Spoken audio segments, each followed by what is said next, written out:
Chances are you've heard this song before. You might have even memorized some of the dance moves, like this sassy little number by Dan Raines, Thomas Sanders, and Ken Taylor.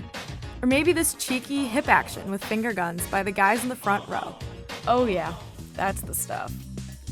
That front row, by the way, was almost entirely made up of Bears defensive players. Sure, the 85 Bears had Sweetness and McMahon, but Buddy Ryan's defense stole the show. They were the reason the Bears were confident enough to produce this music video before they even made it to the Super Bowl, before the season even ended.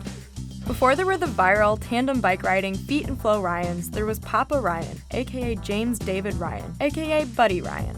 The Budster was about as big of a football guy as you can get. He helped the Jets win Super Bowl III 17 years before the mastermind behind the butt fumble was even born, and he coached the Vikings' famous Purple People Eaters. When Ryan became the Bears' defensive coordinator, he brought with him a scheme that was unlike anything the NFL had ever seen, the 46 defense. First and foremost, the 46 defense was all about putting pressure on the quarterback. The basics of the scheme involves putting 6 men on the line of scrimmage with 2 linebackers on the offense's weak side. It creates a mismatch for blockers and puts pressure on the quarterback to throw the ball quickly. The Bears were successful at running the 46 defense because they had so many stars, like Hall of Famer Mike Singletary. On this play, Singletary is lined up off the line of scrimmage. As soon as the offensive lineman adjusts to block the additional pass rushers on the left side, Singletary is all alone to show off his speed up the middle. Once Singletary gets his big mitts on the quarterback, the pocket collapses and the Bears record a sack. The 46 defense worked so well in Chicago because the Bears had so much talent on defense. If the offense decided to double up on Singletary, they'd be leaving Otis Wilson wide open. If they decided to block Wilson, Wilbur Marshall or Richard Dent were right there to put pressure on the quarterback. And with the hulking William Perry and Steve McMichael on the inside, there were no defenders you could let up on. This is William Refrigerator Perry doing the shuffle. He was the real face of the 85 Bears. This monster 350-pounder was a first-round draft pick from the best school in South Carolina. This is the kind of stuff he was capable of in college, and coaches were itching to see what he could do in the NFL. When he was drafted, he was one of only a couple dudes who weighed more than 300 pounds. Today, it's rare to find an interior lineman that weighs much less. For a big dude, Perry was quick and could still get his hands on the quarterback. If you Google William Perry highlights, you'll probably only see clips like this of him catching touchdown passes. Because how the hell were defenses supposed to tackle that? The pass to Perry, touchdown! Watching a dude that big run and catch was mesmerizing. People were obsessed with the phenomena that was the fridge. I mean, can you blame them? Look at the size of this lad. Absolute unit. For the 46 defense to work, Chicago needed more than just a front 7. In fact, 46 was named 46 because of Doug Plank, who played strong safety. Plank and Gary Fensick were known as the Hitmen because they were 2 of the hardest-hitting safeties in the NFL. Plank had to retire before the 85 season because of injuries, but Fensick carried on the Hitman tradition and included it here in his verse of the shuffle. It's Gary here, and I'm Mr. Clean. They call me Hitman. Don't know what they mean. Here's another thing the Monsters of the Midway did. They barked at each other. I don't know why, but they just did. With the 46 defense clicking for Chicago, the Bears officially became the Monsters of the Midway. Midway, of course, referring to the Midwest region of the United States. Just kidding. That was a misdirection to see how many of you would stop the video and yell at me in the comments section.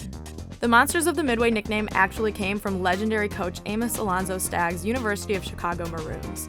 The school was situated along the Midway Plaisance, a park that was built during the Chicago World's Fair. In 1939, the university got rid of their football team because football was too violent. Around the same time, the Bears were dominating the NFL and ended up with the nickname. Every great Bears team since has been called the Monsters of the Midway. Ironically, today the University of Chicago is famous for being the place where scientists invented the atomic bomb. And for this. After losing in the conference championship in 1984 to the 49ers, the Bears were on a revenge tour starting in Week 1 of the 1985 season. They were unstoppable. When Week 6 came around, the Bears exacted revenge against San Francisco, sacking Joe Montana 7 times. Coach Ditka even put the fridge in the game as fullback, since the 49ers let guard Guy McIntyre play fullback against the Bears in the NFC Championship.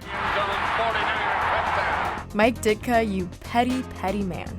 The Bears' only loss of the season came in Week 13 against Miami, when they were forced to play without McMahon. But you know what happened next? The Bears recorded a damn rap video. Yes, the Super Bowl Shuffle was recorded after the Bears' first loss of the season, and 2 months before the Super Bowl was even going to be played. It was arrogant as hell for the Bears to record a song about the Super Bowl before the playoffs even started. But wide receiver Willie Gault said that the song never technically claims the Bears were going to play in the Super Bowl. Over a 3-game stretch in November, the defense scored more points than their opponent's offense.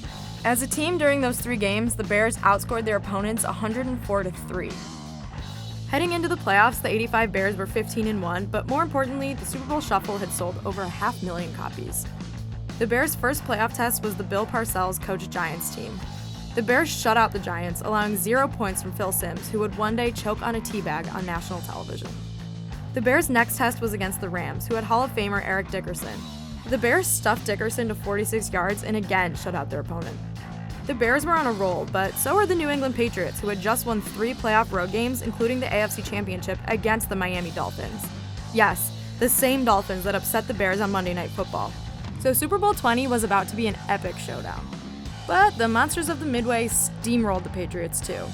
Here is Otis Wilson and Dan Hampton clobbering Tony Eason, who was later replaced by backup quarterback Steve Grogan, who was then clobbered by Dan Hampton again. The Bears' pass rush was just too fast for New England. Boy, they're putting a squeeze on, and when you're ahead like this, you just go after the quarterback. The Bears' defense was absolutely dominant in Super Bowl 20. They held the Patriots to 7 yards rushing, 116 passing yards, intercepted the ball twice, and sacked the quarterback 7 times. After the '85 Super Bowl, the only thing left for the Bears to do was win a Grammy. But they lost to Prince. In 1986, Buddy Ryan took a head coaching job in Philadelphia, and the Bears have not won a Super Bowl since. Buddy never even won a playoff game as head coach. Oh, and Prince is dead.